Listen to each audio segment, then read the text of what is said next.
シャワー入ったの今日は、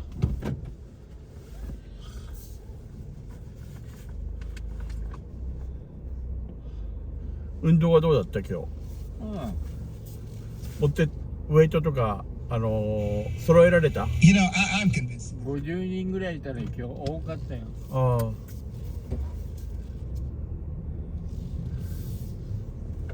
運動できた？よかったね。いつものおばさんだよ。あ今日あ。は。ヒスパニックのそうかね。ペルーの一番最初私が行った時に会った人でしょ。一番最初行った時に、クラスが終わってた時、一番最初会った人でしょ。だと思うよ。ペルーの人だと思うよ。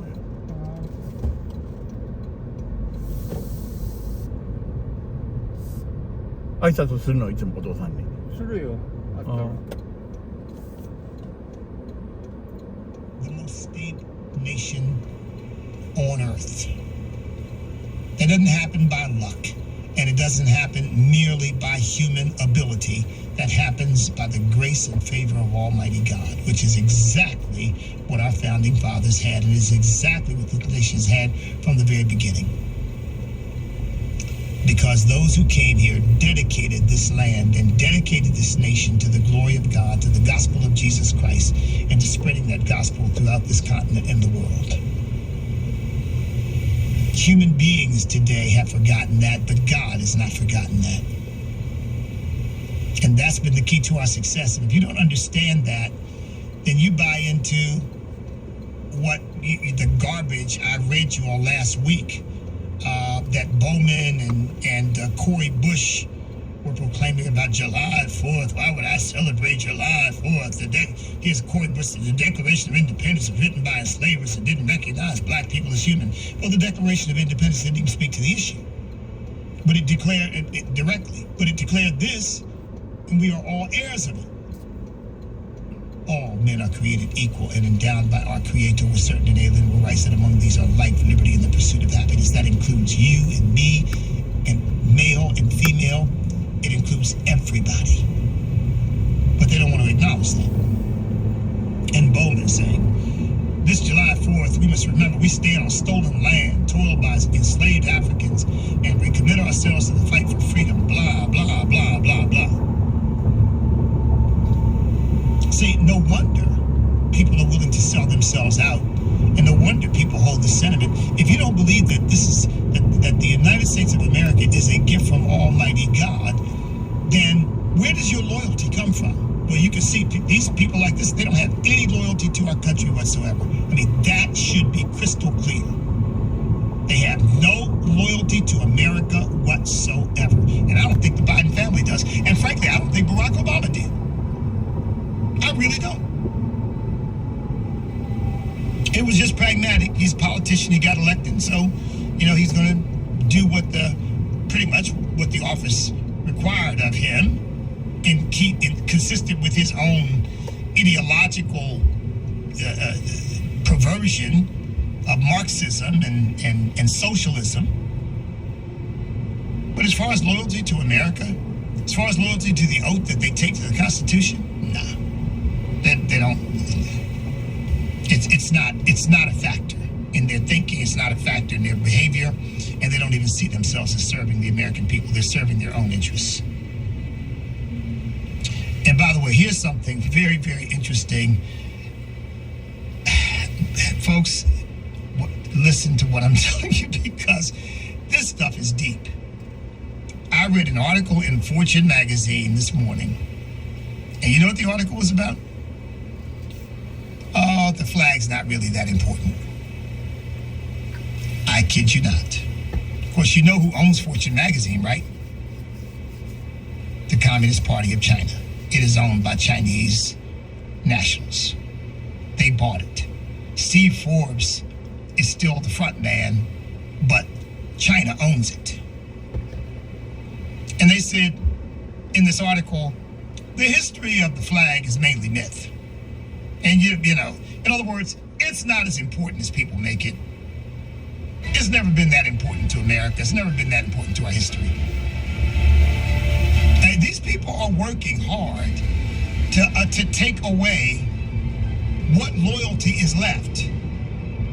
And we, the people of God, are going to have to be the ones to uphold our commitment to this nation as a gift from Almighty God. We'll be back in a moment. We'll start taking your calls.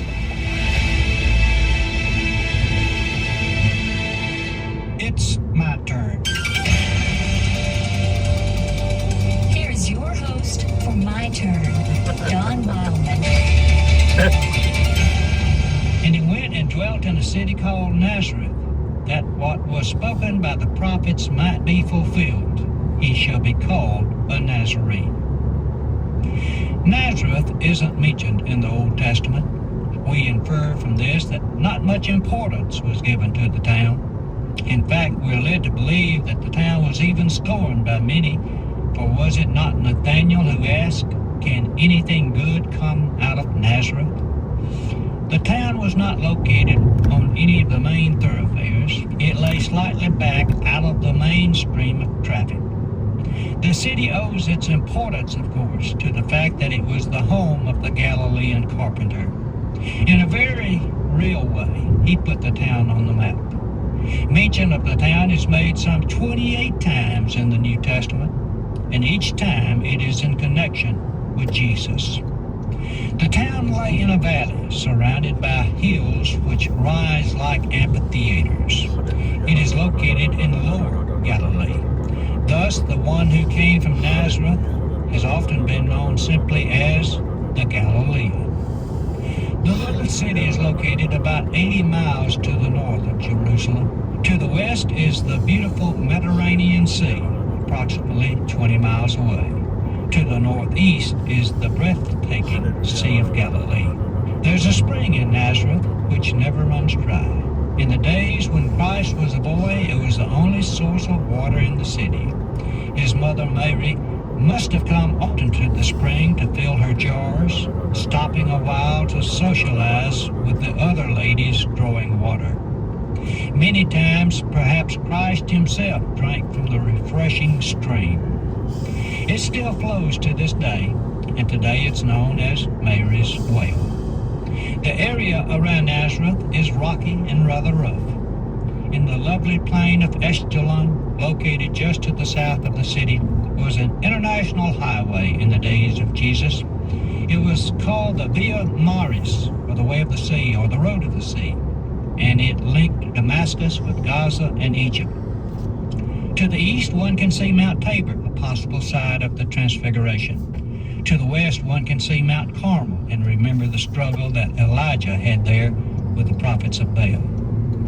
Jesus wasn't very popular in Nazareth after he began his public ministry. In fact, following one sermon in the synagogue, he was literally run out of town.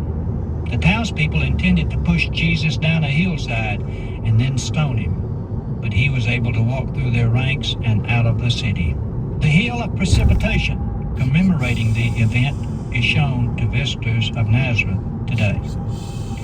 Some people blame their place of birth or their natural surroundings for their shortcomings, but not that man. Nazareth may have been a backward town, but there was nothing backward about the man who made the town famous. His vision was forward toward eternity.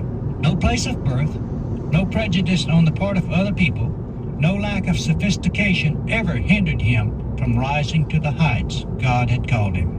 The town owes whatever fame and recognition it has to the one who grew up there, tending his father's carpenter shop and perhaps even occasionally keeping watch over a flock of sheep in the field.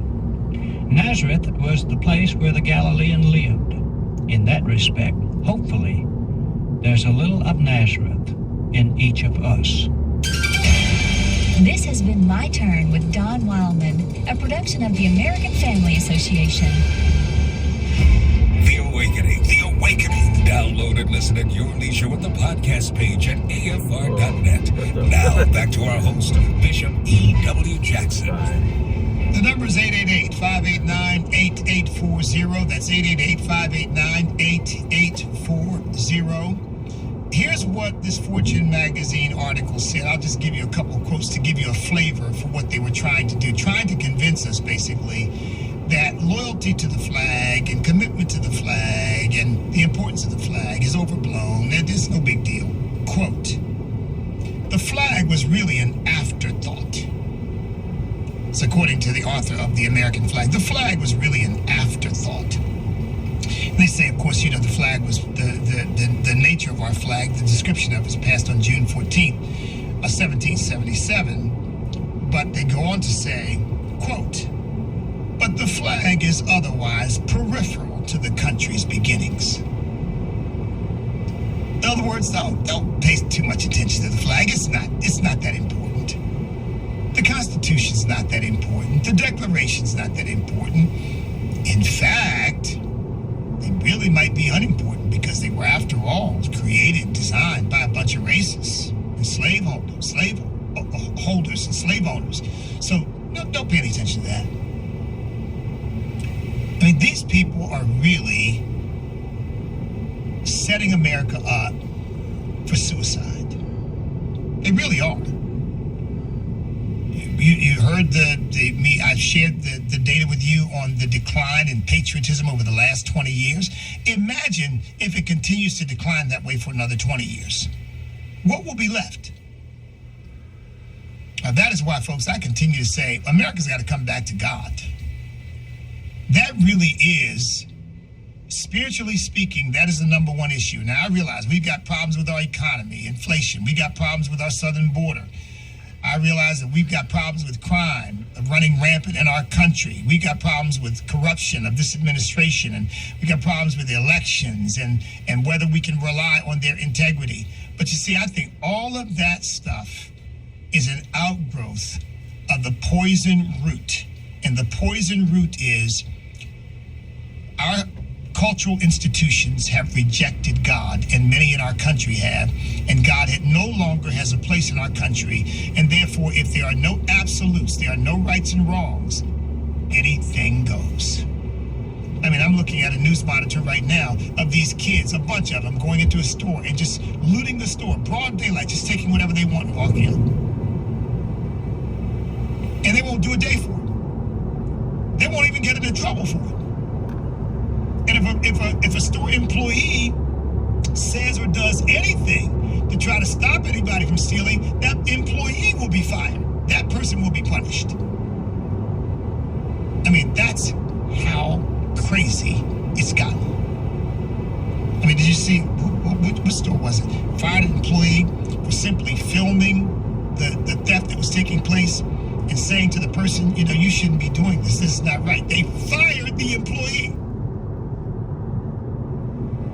888-589-8840. Folks, it's going to take God to straighten out this mess. It really is. And anything else is rearranging the chairs on the deck of the Titanic. And as far as I'm concerned, in the name of Jesus, this ship is not going down. We are not going to hit an iceberg, because we're going to remove these people who are trying to lead us to destruction. Get them out of the way, vote them out of office, and get some people in who love God, love our country, love the American people, and are going to do everything in their power every day that they're serving to do just that. Serve us rather than trying to lord it over us. All right, let's come to your calls. We've got Ed in Virginia. Ed, welcome. Welcome. Thank you. E-Dub, I just want to say that you are awesome and really enjoy your show. And I let everybody know they need to get in tune at 1 o'clock to listen to you. Thank you, man. The one question I have is, I know you're putting something on in Richmond, and I've got a men's group that's in Richmond, and I wanted to know what the date was. If we got there, did we have to pay for parking, or if parking's free at the Marriott? All right. Well, Ed, listen, thank you for your interest. There's no charge for the event. It's going to be at the downtown Richmond Marriott. Yes, it's this coming Friday. Fellowship starts at 6 p.m. The event starts at 7. It's called a Second Chronicles 7:14 Patriotic Rally to Secure America's Future. There's going to be a big announcement at that event. But no, parking is not free in that area. There are some parking lots around the hotel. You probably don't want to park at the hotel. It's probably the most expensive. There's a parking lot across the street, and there are a couple parking lots in the area. So by all means, Ed, bring your men's group. We'll be glad to have them. Thank you for the call, my friend. 888-589-8840 is the number. Let's go to Betty in Texas. Betty, welcome. Hello. Hi, Betty. I am a first-time caller. I have never called into a station before, but I listen to you every day, and I just took it as long as I could. I had to have a word each.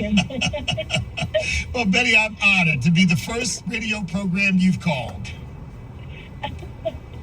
No, I was just like I told the guy that answered the phone.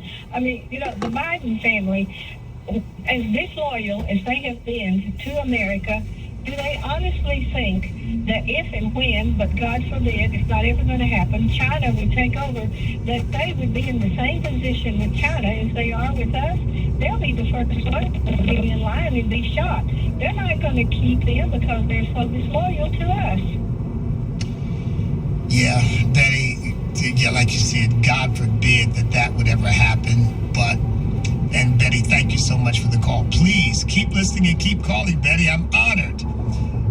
Look, folks, this is the way all of this works. Remember Robespierre? And he was responsible for executing, I think the number's around 18,000 French people by cutting off their heads in the guillotine. You know what happened to him? He got his head cut off in the guillotine. You know, one of the famous, at that time in France, families, wealthy families that supported the revolution and backed it with their finances and backed Robespierre, you know what happened to them? They got their heads cut off by the very revolution that they supported. And this is always what happens with these cultural revolutions. You know, the people who support it, they think, oh, yes, we're going to change the world, and when we get in charge, we're going to do things differently. And they don't realize, I don't care whether it's these big tech people, or it's the Biden family, or it's the Obamas, they don't realize these elites don't understand that when you unleash hell on a nation, you're going to be among the first to go down with it. So you are absolutely on target, Betty. But here again, God forbid that would ever happen in our country. We're going to vote these rascals out and get some people in, as I said, who love God, love this country, and actually care about the American people, love us and want to do us good and serve us, rather than lord it over and control us. Man, wouldn't that be refreshing?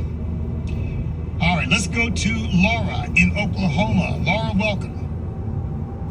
Hi, thank you so much for taking my call, and go Betty. I'm proud of her for calling in. Anyway, I just wanted to say we all know where communism and Marxism comes from, and the root is in Satan and lies and deception.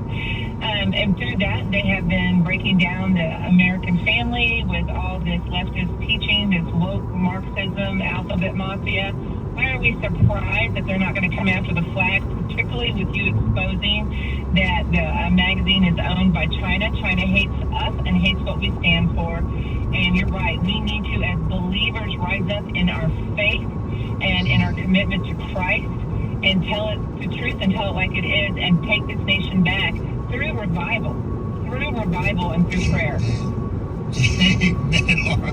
Yes, indeed. Well said. Great way to bring us into the next break we've got to take. But thank you so much for the call, Laura. You are absolutely right. It's going to take revival. It's going to take awakening. It's going to take a move of God. And the people of God, right, have got to stand up and speak up. Well, let me not give you my closing, but refuse to back up. Stand by, folks. We'll be back in a moment to take more of your calls.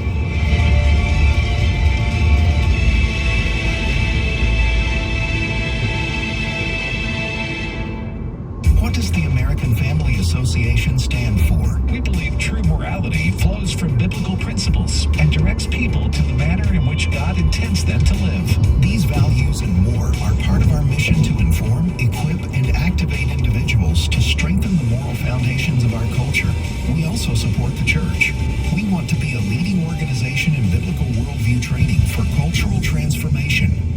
you for standing with us as we seek to stop the erosion of godly values. Friendships is offering an exciting opportunity for young adults who want to grow in their walk with God, become physically fit, and learn relief ministry while serving in the Middle East. This is an amazing opportunity to serve God and experience Israel. Check out Seahawks one-year scholarship program at friendships.org or call 337-433-5022. That's 337-433-5022. The next session begins August 19th. Hi, this is Miki Addison, inviting you to join me, my husband Will, and our kids at the Ark. We'll also be joined by Wesley and Walker Wildman and their families as we host AFA at the Ark October 26th and 27th.